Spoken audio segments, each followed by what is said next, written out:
राधे राधे महाराज जी। महाराज जी, मैं एक होम्योपैथिक चिकित्सक हूँ और पिछले 2 वर्षों से एकांतिक वार्तालाप नियमित सुनने का अभ्यास बनाया है। महाराज जी, क्या नाम जप की शक्ति से आनुवंशिक व जन्म से पीड़ित गंभीर रोगों जो कि एक पीढ़ी से दूसरी पीढ़ी में जाते हैं, उनके प्रभाव को रोका या कम किया जा सकता है? ये प्रारब्ध भोग है, इसे भोगना पड़ता है। नहीं तो इस शरीर को भी वंशानुगत रोग है, जो पॉलिसिस्ट किडनी वो रोग है, उसी रोग से प्रभावित हो करके डायलिसिस और क्या क्या सब हो रहा है। तो जो प्रारब्ध भोग है उसे रोका नहीं जा सकता, उसे सहने की सामर्थ्य मिल सकती है। तो नाम जप आपको सहने की सामर्थ्य देगा, नाम जप आपको प्रसन्न रखेगा, नाम जप आपके शरीर की आसक्ति का नाश कर देगा, नाम जप आवागमन का नाश कर देगा, भगवत प्राप्ति करा देगा। पर प्रारब्ध भोग भोगना पड़ेगा। अवश्य में भोक्तव्यम कृतम कर्म शुभाशुभम। यदि लिखा है कि आपको 10 वर्ष की अवस्था में टांग टूटेगी तो आप नाम जप करो, टांग टूटेगी, लेकिन टूटेगी, आप धैर्यवान रहेंगे, वो फिर जुड़ेगी, आपका काम चलेगा। लेकिन नाम जप के द्वारा उसको नष्ट नहीं किया जा सकता। इतना मतलब, नहीं तो बड़े बड़े संतों में, बड़े बड़े सिद्धों में जो कष्ट देखे गए वो फिर कैसे है। नहीं, हम लोग तो थोड़ा नाम जप करते हो तो रात दिन नाम जप करते हैं और उनको कष्ट मिला, तो इसका मतलब जो प्रारब्ध भोग है वो भोगना पड़ता है। इसका प्रभाव भी कम हो सकता है। हाँ, प्रभाव कम हो सकता है, प्रभाव कम हो सकता है, पर भोगना पड़ेगा, ये पक्का है। भगवान की शरण में है इसलिए ये सब रोग है, पर परेशानी नहीं है। नहीं तो ये रोग के साथ इतनी परेशानियां होती कि हमें रोज ये मनाना पड़ता कि हम मर जाए तो अच्छा है। ये नाम जप ने क्या किया, ये व्यवस्था कर दी।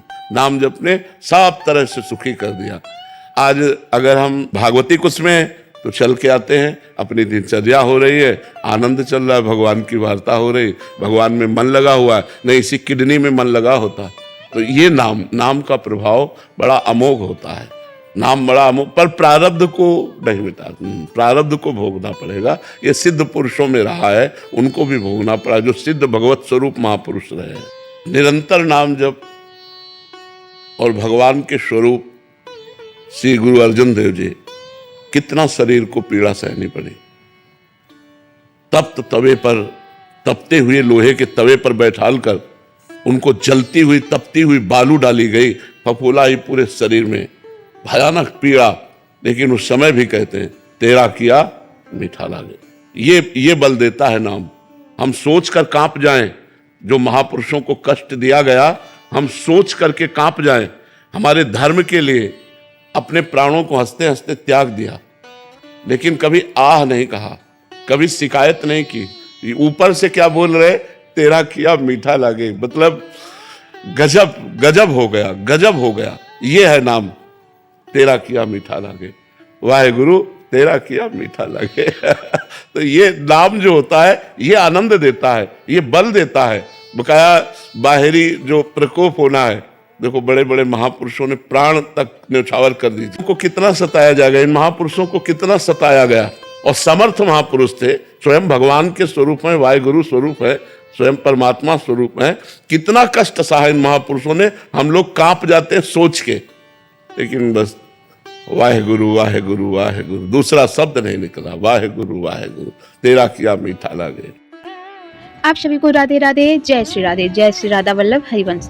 तो आज का जो प्रश्न था कि क्या किसी किसी के घर में होते हैं कि पीढ़ी दर पीढ़ी वो बीमारी चलते आती है, जैसे उनके दादा को हुए हैं, फिर दादाजी के बाद किसी और को, फिर किसी और को, मतलब ये एक बीमारी टाइप की है जो चलते आती है। तो ये क्वेश्चन था कि महाराज जी, क्या नाम जाप से हमें ये बीमारी से छुटकारा मिल सकता है, या कोई भी जैसे शरीर को जो कष्ट हो रहा है उस प्रकार से मुझे मतलब छुटकारा मिल सकता है? महाराज जी ने बहुत ही सुंदर शब्दों में बयां किया कि जी नहीं, ये प्रारब्ध है। प्रारब्ध आपको मैं बता दूं तो प्रारब्ध जो होता है वो जब शरीर जब बनाते हैं भगवान, जब शरीर का हमारा निर्माण होता है, तो पिछले जन्म में हम जो कुछ भी थे, जो भी योनि में थे, उस हिसाब से हमारा जो शरीर है वो बनता है। अगर हम पाप कर्म किए हैं तो उसके हिसाब से हमारा बनेगा शरीर। अगर हमने ढेरों सारे पुण्य किए हैं तो फिर हमारा उसके हिसाब से बनेगा। तो नाम जाप जो है वो तो हमारा आगे का रास्ता क्लियर होगा। जब नेक्स्ट हमारा जो ये शरीर छूटेगा उसके बाद जो हमें भगवान शरीर का हमारा निर्माण करेंगे, तो अभी जो हम इसके आगे जो हम कर रहे हैं, नाम जाप कर रहे हैं, पूजा पाठ कर रहे हैं, तो उस समय भगवान एकदम से शुद्ध से और बहुत अच्छा जो हमारा नेक्स्ट जन्म होगा वो तो अच्छा होगा। लेकिन पिछले जन्म में हम लोग क्या किए हैं ये चीज़ हमें नहीं पता है, तो उसे कहते हैं प्रारब्ध। तो इसलिए प्रारब्ध हमें भोगना पड़ेगा। जैसे कि महाराज जी ने बताया कि 10 साल में अगर पैर टूटने का लिखा हुआ है तो ये चीज़ मिटा भी नहीं सकते हैं भगवान, ये चीज़ होगा। लेकिन जो हमारे ऊपर जो बहुत बड़ी विपत्ति आती है वो हमें छोटा नाम जाप से हमें छोटा फील कराएगी और वो चीज़ को हम लोग आराम से पार कर लेंगे।